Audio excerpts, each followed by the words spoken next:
अहिल्यानगर जिल्ह्यातील अकोले तालुक्यातील राजूर या ठिकाणावरून किसान सभा व centre of Indian trade union यांच्या नेतृत्वाखाली 148 किलोमीटर पायी चालणारा प्रचंड संख्येने कामगार आणि शेतकऱ्यांचा समावेश असलेला लॉंग मार्च 24 फेब्रुवारी रोजी सुरू करण्यात येणार आहे.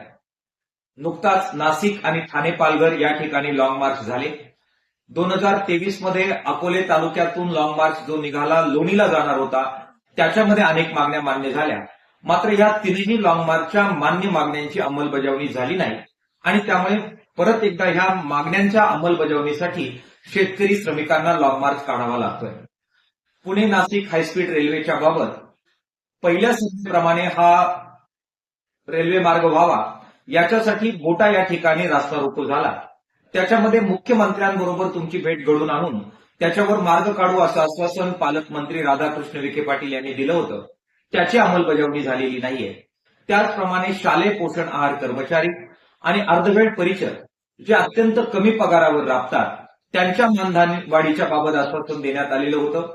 त्याची अंमलबजावणी अद्याप झालेली नाहीये. अंगणवाडीचे कर्मचारी, ग्रामपंचायत कर्मचारी, डेटा ऑपरेटर, बांधकाम कामगार, अनेक या प्रकारचे असंघटित कामगार यांच्या मागण्या प्रलंबित आहेत. या सर्वांना घेऊन तसेच आदिवासी भागातील शेतकऱ्यांना पिण्याचं आणि सिंचनाचं पाणी मिळावं, त्यांच्या वर्ग 2च्या जमिनी वर्ग 1 कराव्यात, ज्या घरांमध्ये ते राहतात त्यांच्या तळजमिनी त्यांच्या नावे कराव्यात, अशा अनेक मागण्यांसाठी हा लॉंग मार्च काढण्यात येतोय. काल जिल्हा प्रशासनाने याबाबत चांगली बैठक घेतली.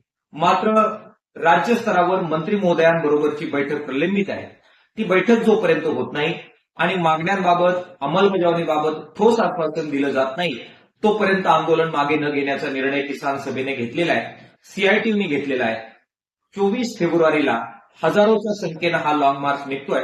राज्य सरकारने याकडे लक्ष देऊन मागण्यांच्या अंमलबजावणीबाबत ठोस पावलं टाकावी असं आवाहन राज्य सरकारला आम्ही करतो आहोत.